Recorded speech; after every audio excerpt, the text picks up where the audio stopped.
Hey, what's up, everybody? True Boxing here. Thank you for coming back to Get Hit with the Truth. So today we're doing the Barrios versus Ramos recap, as Mario Barrios fought to a hard, close draw with Abel Ramos in a great all-action fight that took place on November 15th as part of the Netflix undercard, headlined by Mike Tyson and Jake Paul in the main event.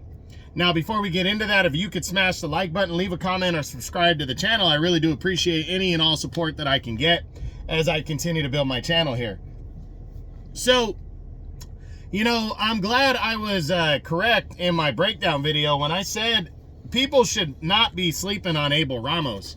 Abel Ramos is a very credible, very good welterweight.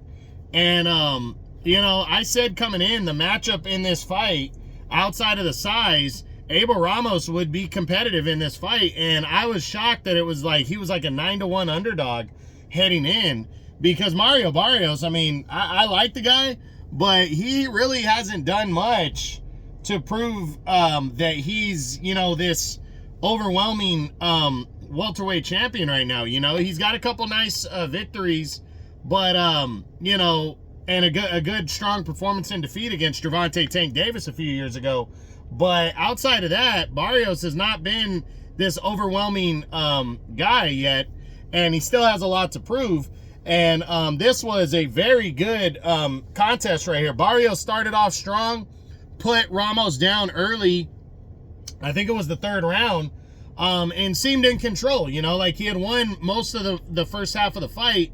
I think it was probably like 5-1, 4-2. And then second half of the fight, after Ramos put Barrios down hard and hurt him, Ramos was just consecutively beating Barrios to the punch. And it was a great all-action fight. I mean, these two guys were busted up, beat up, and it was a fight of the year candidate for sure. Very good fight. Second half was very strong, and both guys fought like champions. It was a good fight, and I feel like a draw was deserved. You know, I mean, I could have seen it going either way. Again, Barrios built up a good, strong lead in the first half of the fight, and then Ramos, it was mostly Ramos in the second half, but Barrios had his moments. So, very good fight, and I'm hoping we see a draw. I mean, we see a rematch of this fight. Doesn't necessarily have to come next. We'll discuss both their what's next videos next week on what could be happening, especially after we hear some news. But yeah, this was a fantastic fight. If you missed it, go check it out. It's on Netflix. Go watch the that fight, because it was straight up awesome. And I hope we can see, you know, again, hopefully we can see it again. And again, I'm also going to do my what's next videos on both of these fighters next week. So that's it. That's what I got. That's my Barrios versus Ramos Netflix recap as they competed for the WBC Welterweight Championship of the World at 147 pounds. I hope you enjoyed the video. If you did, smash the like button, leave a comment, or subscribe to the channel. I appreciate any and all support.